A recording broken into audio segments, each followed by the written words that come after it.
Good evening once again. I'm Leah Lando. Thank you for joining us. The family of a woman who was found dead after being missing for months is finally laying their loved one to rest today. Marquita Mule's body was found off the Rails to Trails path in Portland in October. She had been missing from her Buffalo home for roughly 4 months. Ryan Arbogast spoke with the family, still searching for answers. What the hell did she do so bad? You had to beat her like that and dump her. A twin sister with a broken heart, unable to escape tears as she says her final goodbye. My heart is gone.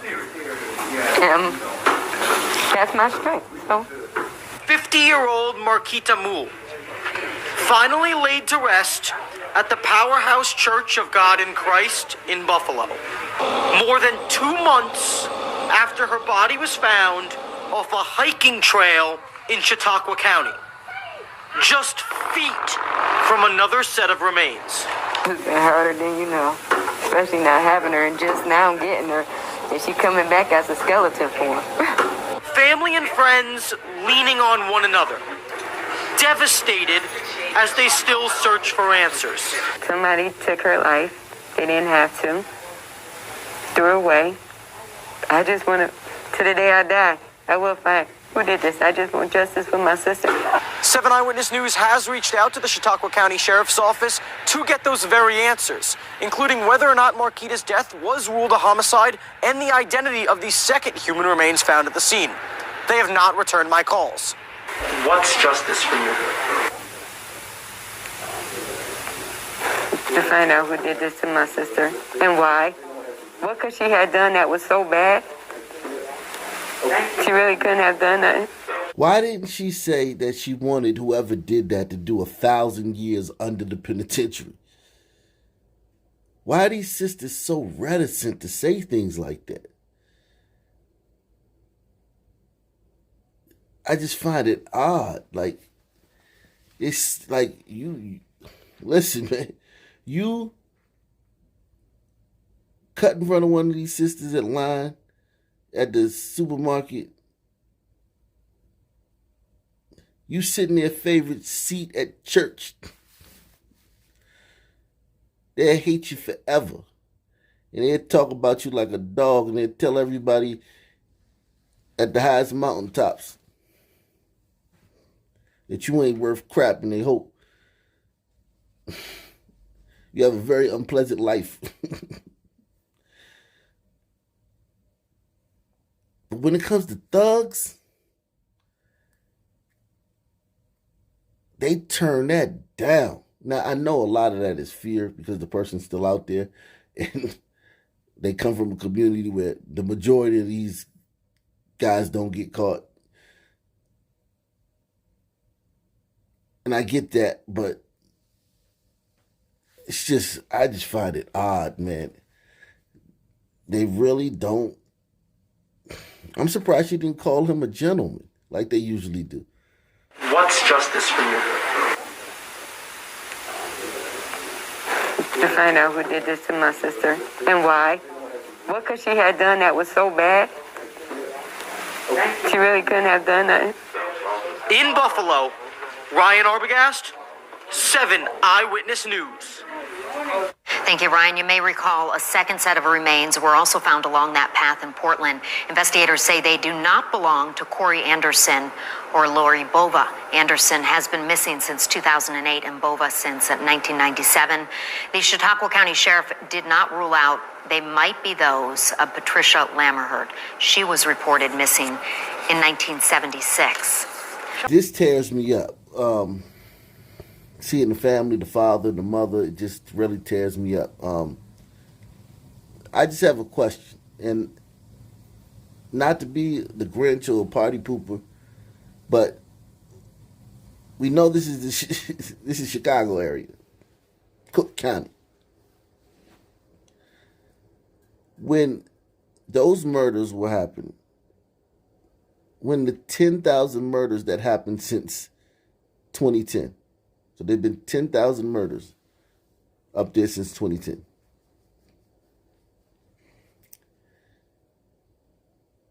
Did this woman give any information about any of the ones she knew about?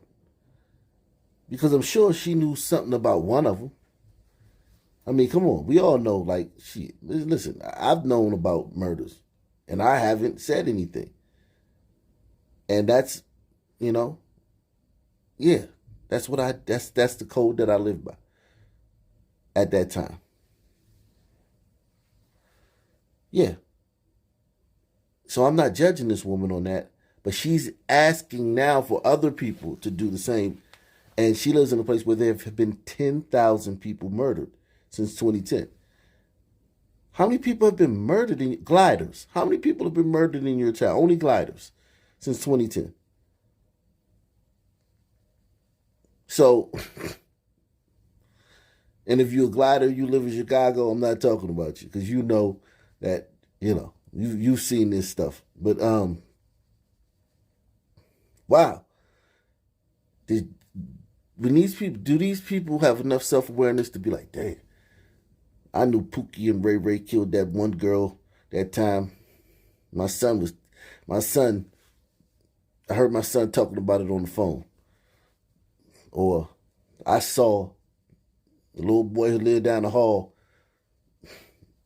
running in the house with a gun seconds after I heard shots. I looked through the peephole, I seen him running in the house with the gun.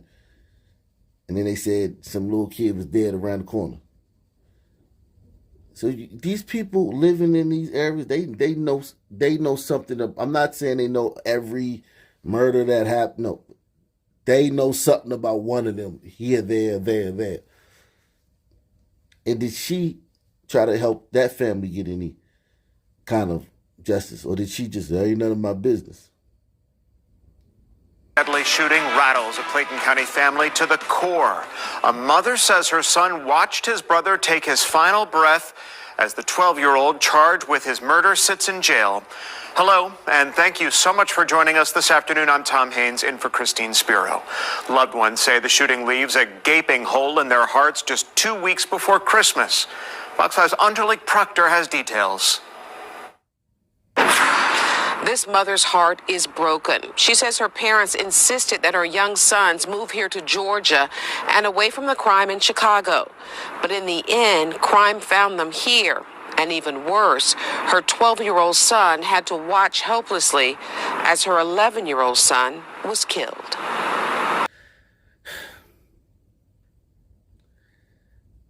I get the whole escape in Chicago. I get that. I fundamentally 1,000% get that. And I also get that Sun men are everywhere. Look where I'm at. I'm here in a 90% glacier glider town,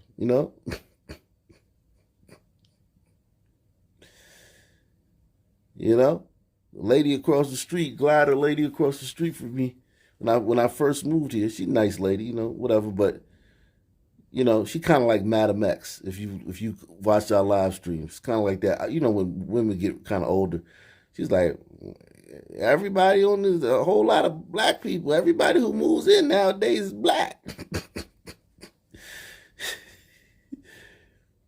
And I couldn't get mad because it's true. It was an all-white block when I got there. When I started coming up here years ago to visit my in-laws. But yeah, it is. It is what it is, man. So there's nowhere to run. There's nowhere to go. But Georgia, Atlanta area, to get away from crime?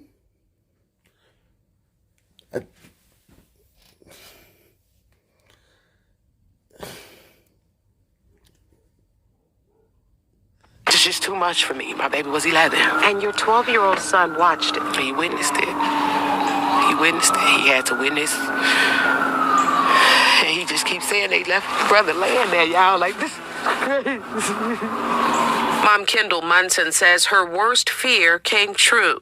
Her 11-year-old son Elijah was shot and killed Thursday evening as he argued with a friend here on Westbury Road in Riverdale. So 11-year-old to 12-year-old had an argument, and it ended in the 12-year-old pulling out a gun and shooting the 11-year-old.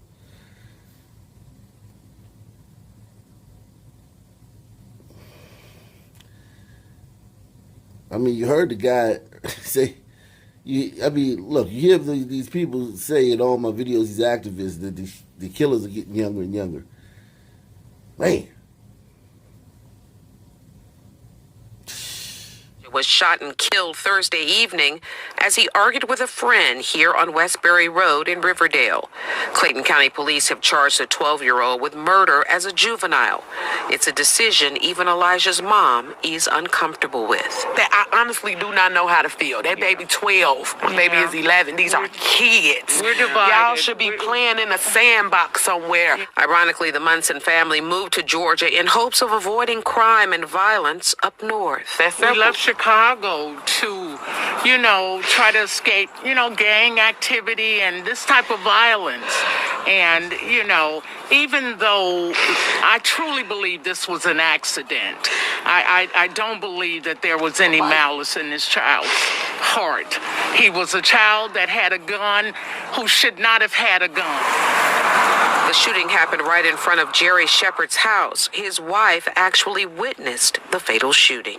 One of them was saying, the guy that shot the 11-year-old said, "You play too much, man." And next thing you know, he pulled out a gun and shot him right in the head. You play too much, man. And then he pulled out a gun and shot him right in the head. And the grandmother doesn't think he had any malice, and she thinks it was an accident. I'm telling you, these sisters, they can't get out of this delusion.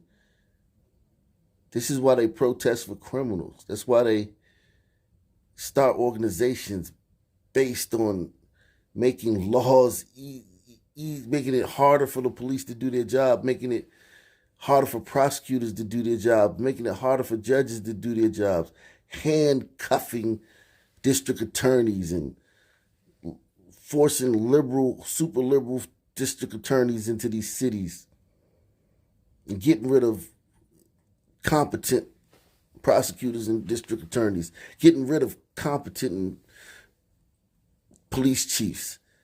That's why these sisters do that stuff, because she thinks that the kid had no malice in his heart.